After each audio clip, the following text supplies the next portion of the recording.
تیرے لیے ہوں۔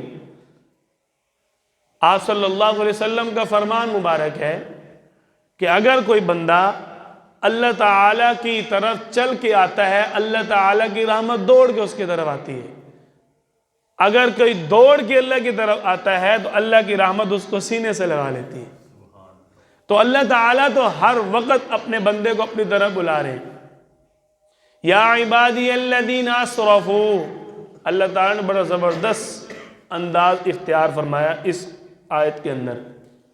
جیسے ماں باپ اپنی اولاد کو نہیں کہتا یار کیڑے چکرائیں چھپے ہوئے ہیں، کہتا ہے نا ماں باپ، او بھائی کدھر جا رہا ہے تو، او کیا کرتا ہے تو، تجھے سمجھ بھی آ رہی ہے کہ تو کہاں اپنے آپ مارا مارا پھر رہے۔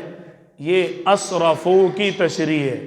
اللہ فرما رہے ہیں میرا بندہ تو کدھر پھرا جا رہا ہے، یا عبادی میرے بندے اسرفو علی انفسہم، تو اپنی ذات کو کدھر دھکے بروا رہے ہیں، کدھر مارا مارا پھر رہے ہیں۔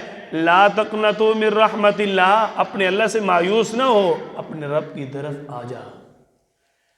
اگر تو اپنے رب کی طرف آ جائے گا اللہ تیرے پچھلے سارے بلا دے گا۔ ہم کیا کہتے ہیں سویر دا بولیا شام نو گھر آ جاوے اس نو بولیا نہیں کہندے، تو اللہ تعالیٰ صبح اور شام کی نہیں پچھلی ساری زندگی کا اعلان کر رہے ہیں ان اللہ یغفر الذنوب جمیعا، میرا بندہ تو میری طرف آ تو صحیح میں سارے معاف کر دوں گا۔ فلا ابالی، پھر اللہ کو پرواہ بھی نہیں ہے کہ اس نے شاید کوئی غلطی کی ہے، کوتاہی کی ہے۔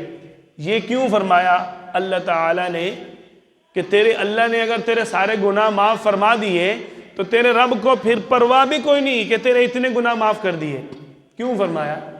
بس اوقات ایسے ہوتا ہے بندہ غلطی تو معاف کر دیتا ہے لیکن دل کے اندر اور رویے کے اندر معاملات کے اندر وہ بات چلتی سوار رہتی ہے، لیکن اللہ تعالیٰ نے فرمایا مجھے پرواہ نہیں ہے، جب معاف تو پھر سارے ہی معاف ہیں۔